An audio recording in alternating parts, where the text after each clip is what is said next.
Hello, Washington football fans, and welcome to another edition of the Washington Wrap, a single issue 10-minute show where we start the clock and try to wrap up one issue within 10 minutes. And this episode is all about this Week 7 matchup where the Washington football team heads to Green Bay and takes on Aaron Rodgers and the Packers, fresh off a pretty brutal loss to Patrick Mahomes and the Chiefs. Things are pretty bad on the field at the moment, and things are reasonably bad off the field, but we're going to focus on the on-field stuff for this episode and look at what happened against the Chiefs a little bit more, so look at what's going to happen against the Packers and, you know, where things can improve and what needs to happen for Washington to have any chance of a victory on the road against Aaron Rodgers. You know how this works. We're going to start the clock. I'm going to bring in today's co-host, which is Felix Trammell, my good buddy. 10 minutes on the clock. Felix, real quick, because this is technically a single issue show and this is not a Chiefs post-game podcast. This is a Packers preview podcast. But the team got embarrassed against the Chiefs in the second half. Like, we were competitive. We went into halftime with the lead, but the second half it all capitulated and fell apart. What lessons can be learned from that game in 7 days before we head to Green Bay and try to avoid that same fate? The first half game plan was very good. Defensively, they copied what a lot of teams did against the Chiefs. They can do that same thing against Aaron Rodgers and the Packers. You can play that cover two with Curl and Bobby Collins staying deep. One of them stay over the top of Devontae Adams and make them have to use Aaron Jones to beat us. I think that's the best shot for success, is to play that cover two shell and kind of take the ball out of Aaron Rodgers' hands and make them a run-dependent team and trust your offensive line and linebackers to make plays in the running game.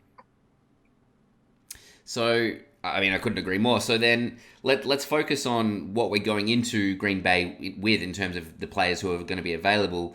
We have a reasonably long injury list 7 weeks into the season, which is unfortunate to see. Last week, the injury report was filled with names. This week, it's going to be the same thing. Gibson's dinged up. McLaurin's got that. Terry McLaurin's got nursing, I think it was a hamstring or a groin or something like that. Curtis Samuel didn't play last week. There's a bunch of key guys, and that's not including the guys on injured reserve, obviously. There's a bunch of key guys going into this game with an injury cloud. Is there anyone crucial from what you're seeing, what you're hearing early on in this week that we may be without?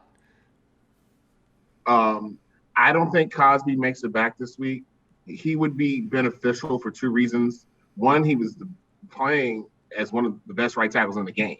Mm-hmm. And secondly, that allows Lucas, wrong name in the morning, to be the swing and extra lineman, which is beneficial in those heavier packages. So yeah. I think that's going to be an injury that people, Cosby was great, but they don't realize that took Lucas away from being that lineman in those heavy lineups. And we ran the ball more efficiently with Lucas doing that versus Sadiq Charles doing it when Lucas is playing the right tackle. So I think that's an injury that affects more than just what people think. Yep. And that's going to hurt. Wes Spicer's been playing excellent at right guard. You haven't even noticed him.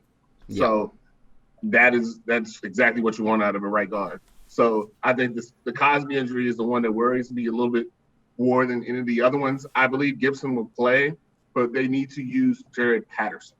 Mm-hmm. They need to give him some carries. Peyton Barber used to get 8 to 10 carries a game.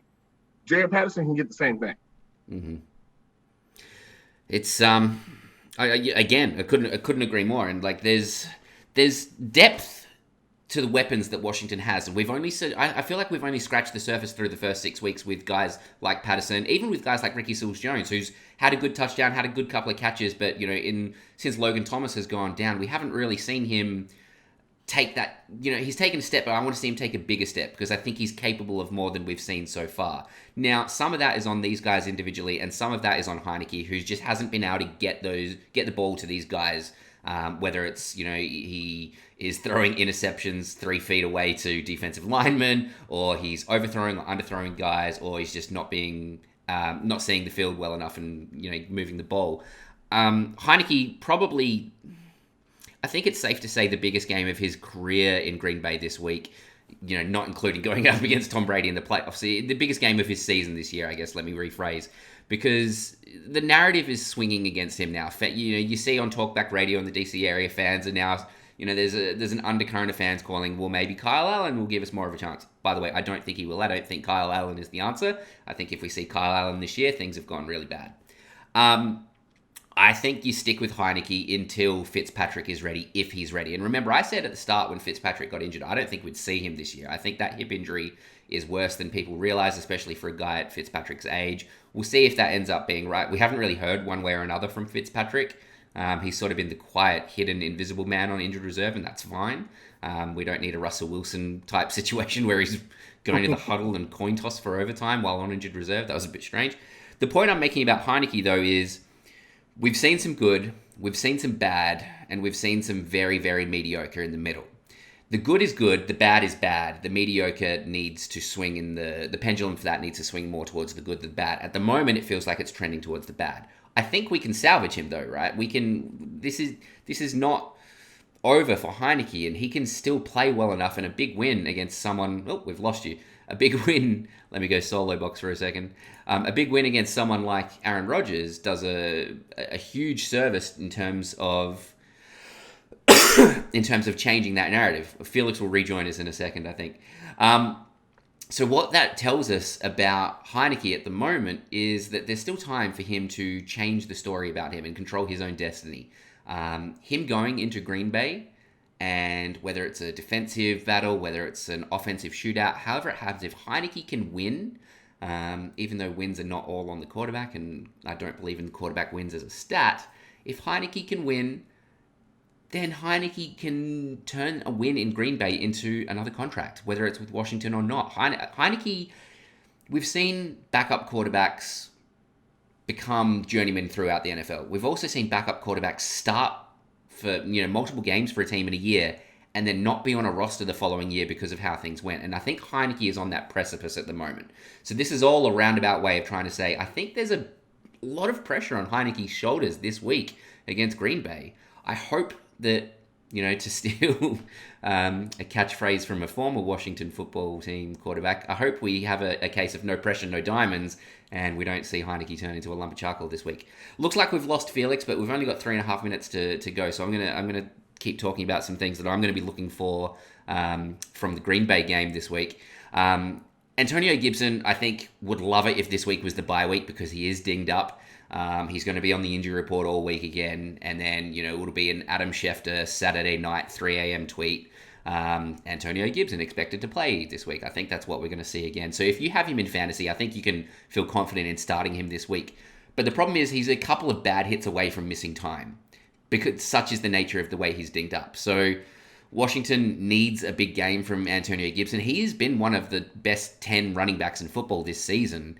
And that's, because of some good O-line blocking. That's mostly, though, because he's a very good running back. And I think we can see more of that against the Green Bay defense. Their front seven is good, not great.